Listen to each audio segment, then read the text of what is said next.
Hi everyone. In this video, we'll introduce mechanical APDL, which we'll abbreviate as MAPDL, focusing mainly on its capabilities, a brief history of the APDL syntax, the motivation for learning and using APDL scripting, and finally getting our feet wet by going through installing and running a model using an APDL script. Let's get started.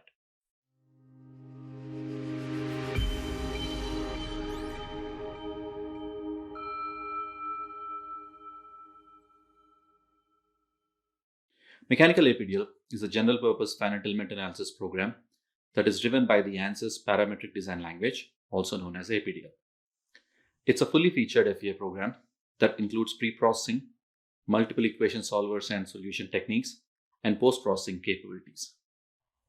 It can run a wide range of simulations such as stress analysis, spectrum analysis, vibroacoustics, and even heat transfer analysis. Using APDL scripting, one can perform geometric and mesh generation, define solution controls, and perform other pre- and post-processing tasks. In addition to these features, APDL can also perform different vector and math operations, use process control, create and use macros, and the list goes on. APDL scripting involves inputting a list of commands that are executed line by line by the MAPDL program. Over the 50 plus years, several features may have come and go, but the foundation of MAPDL program continues to be APDL. While there are several pre- and post-processing tools such as ANSYS Mechanical that can communicate with the MAPDL program, there are several advantages of learning APDL scripting. The first benefit is accessing the finite element mesh and other model details written by other pre- and post-processors. We may wish to do this to add specialized elements or to access element options not natively supported by the preprocessor, or we may want to utilize advanced solver options.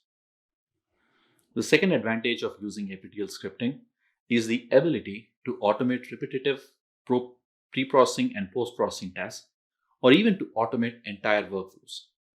For example, I may have hundreds of bolted connections and wish to extract bolt shear and axial forces and write them in a specific format to a text file, which can be quite readily achieved with APDL scripting. Another advantage of using APDL scripting is to build custom vertical applications that run a specific type of analysis. By doing so, one can condense the workflow and even scale its usage to users who are not well versed with the entire finite element process. In addition to these points, one can also venture into advanced engineering analysis. MAPDL generates a lot of data and results such as reduced matrices, eigenvectors of a system, or even specific results that may be used in other analysis performed using third-party tools. Some applications include design optimization using advanced algorithms available in MATLAB or Python, performing system-level reduced order modeling, or even interfacing with state-of-the-art technologies such as artificial intelligence and machine learning. In a nutshell, the ability to drive MAPDL via scripting opens opportunities for running both simple and complex analysis in the most efficient and user-specific ways. Now, let's look at a sample APDL script to see how it is structured. Here's the APDL script for a static analysis of a 3D plate with a hole that is subjected to pressure load on opposing sides. We'll model an eighth of the geometry for simplicity, and we will apply symmetry conditions on all three plates. For loading, we apply pressure on one face of the 1/8 symmetry model.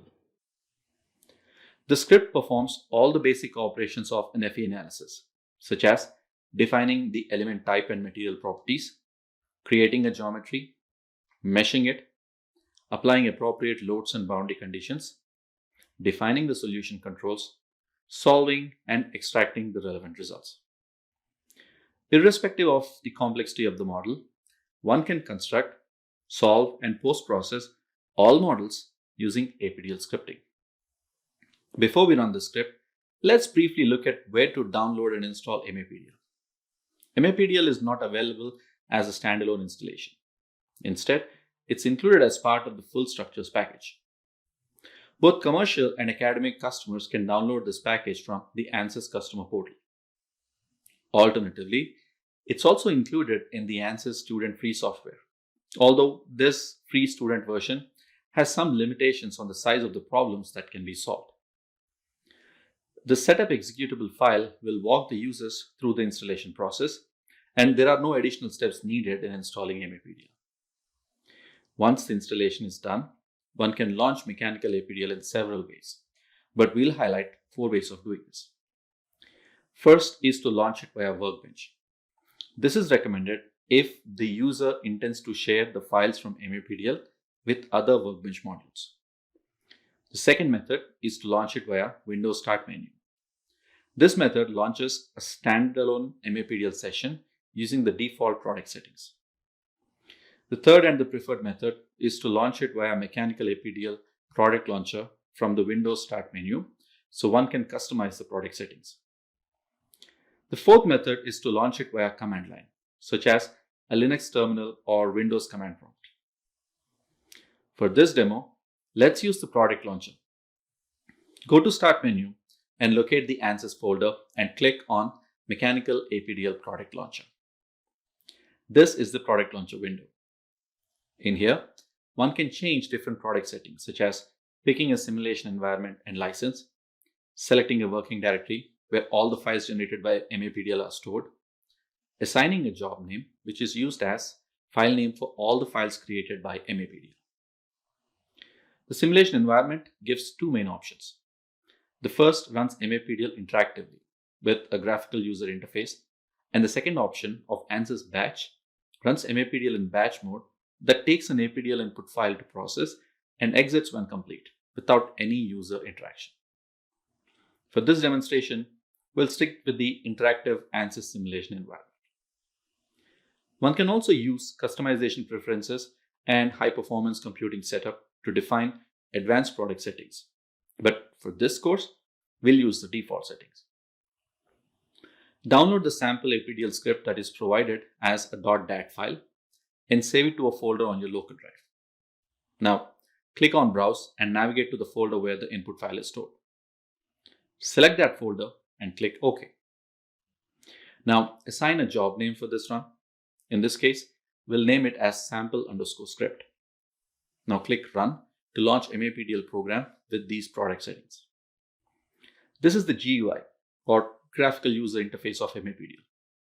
Before we run the script, let's do a short review of this interface. It's broadly classified into different panels, such as the utility menu, the main menu, the command line, the graphics window, and the view settings. It also has an output window that pops up as a separate window. This is where we see the feedback from MAPDL program for each command executed. One can either type individual commands via command line or run the script from a text file.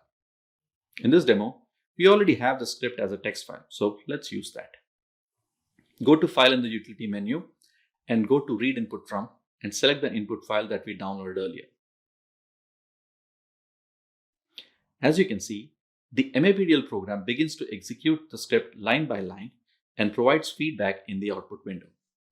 When it finishes solving the model, it issues a message stating the same.